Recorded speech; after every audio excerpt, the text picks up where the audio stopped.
All right, so moving on to the next segment, we're going to pivot here to women's boxing.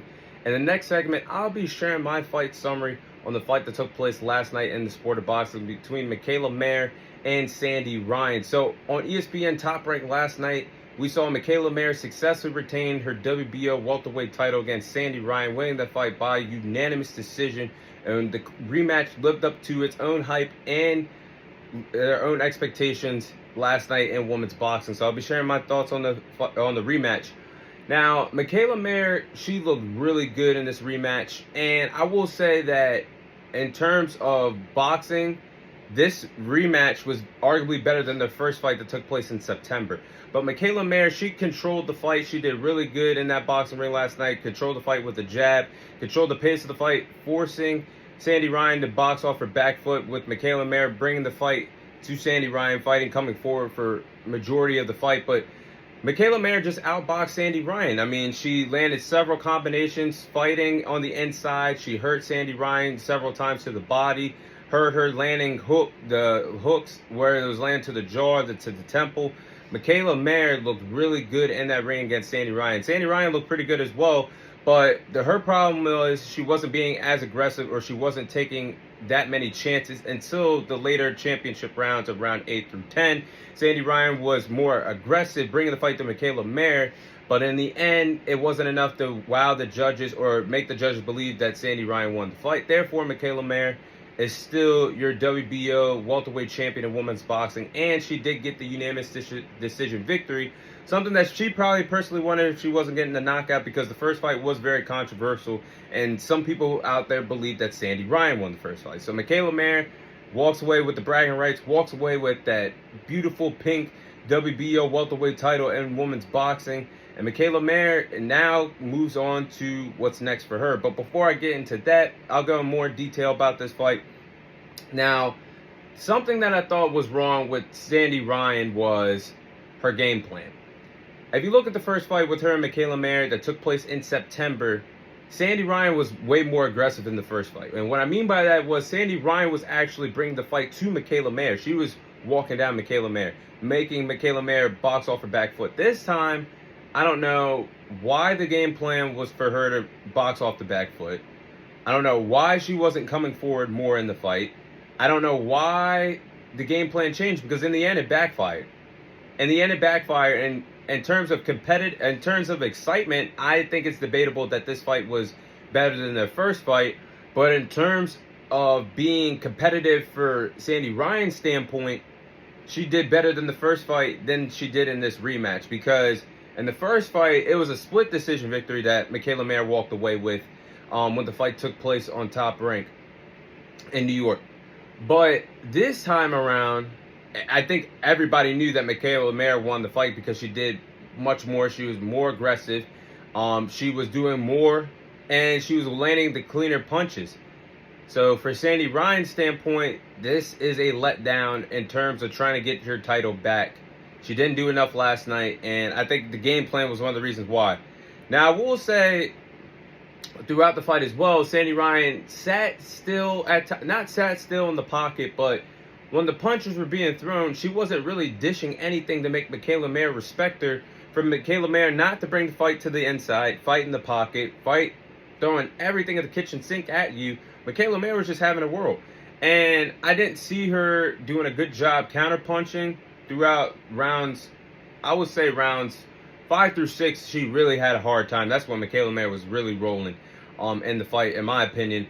But she wasn't throwing punches in bunches. She didn't have a good offensive flow throughout 10 rounds. And that's why the judges believe that Mikaela Mayer won this fight. Now, I will give her credit, because in the later rounds, round 8 through 10, she was digging deep, taking chances, being more aggressive, bringing the fight to Mikaela Mayer. And yes, the accidental headbutt happened, but why did it take an accidental headbutt for you to wake up, turn the light switch on, and finally believe that you're in this fight? You should have did that from the get-go. That's why I'm saying something was wrong with the game plan for Sandy Ryan. She's still one of a hell of a fighter, but the approach of that fight last night, I don't know. I was really wondering what the corners were seeing that from different what I was seeing watching the fight at home. But Mikaela Mikaela Mayer, man, she had one hell of a performance. And this was probably the best I've seen her look offensively, because she established her power against Sandy Ryan. She used her jab, and she was very active in this fight, throwing over 500 punches. And she is now 21-2. Mikaela Mayer could put this rivalry to bed for now. Maybe they'll link up in the future in a boxing ring with title unifications, or we don't know what's going to happen in the sport. But for now, she could put this rivalry to bed. She's now 21-2, and she's still the WBO welterweight champion, had her first successful title defense at this division. I think I'm starting to agree with what she said, because all along she probably should have been at this division. She looks more comfortable. She's more active in rounds. She is establishing her power, making her opponents respect her power, even though she only has 5 knockout victories.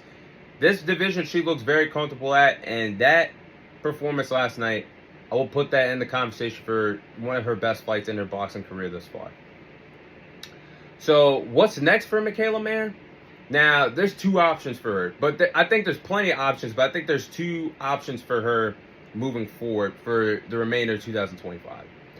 She still is the WBO welterweight champion. She can have an undisputed welterweight fight against Lauren Price, who defeated Natasha Jones in the beginning of March to unify the welterweight titles. Now, if you guys look at Mikaela Mayer's resume, Natasha Jones is one of the only women to defeat Mikaela Mayer in her boxing career. Controversial who won that fight between Natasha Jones and Mikaela Mayer, but a loss is on her resume, and Natasha Jones is on that loss category. And Lauren Price took care of business against Natasha Jones with ease. So now I think that's a option for her to have an undisputed title fight. Or second option is to fight Alicia Baumgartner. Now, both fighters seem like they're open to that. That'll probably be a catchweight fight at 140 for the rematch. Now, I think that would be a fun rematch, because that fight in 2022 was one of the best fights in the sport of boxing that year, and stole the show on that Clarissa Shields and Savannah Marshall fight card. So you look at it, I think the money is there. I mean, these 2 women do not like each other. The first fight was very controversial. A lot of people believe that Mikaela Mayer won. I still believe that Alicia Baumgartner won that night. But can you imagine if we had Alicia Baumgartner versus Mikaela Mayer at a catchweight of 140, part 2 on that Amanda Serrano and Katie Taylor part 3 card on Netflix this summer? That would be amazing for women's boxing. And I think both of those women should consider that as a choice and as an option as their next fights, because both are available moving forward. And not only that, but the rematch is big enough to main event their own card, but it's going to be streamed around the world on Netflix. And people are going to be tuning in. Casuals are not going to be tuning in to watch Katie Taylor and Amanda Serrano part 3, based on how good their 2 fights were the first time. So I think those are options for Mikaela Mayer. She can either go the undisputed route and fight Lauren Price next, or she could fight Alicia Baumgartner next in a rematch at a catchweight of 140. So the future is bright for Mikaela Mayer for the second half of 2025, but that is my Mikaela Mayer versus Sandy Ryan fight summary.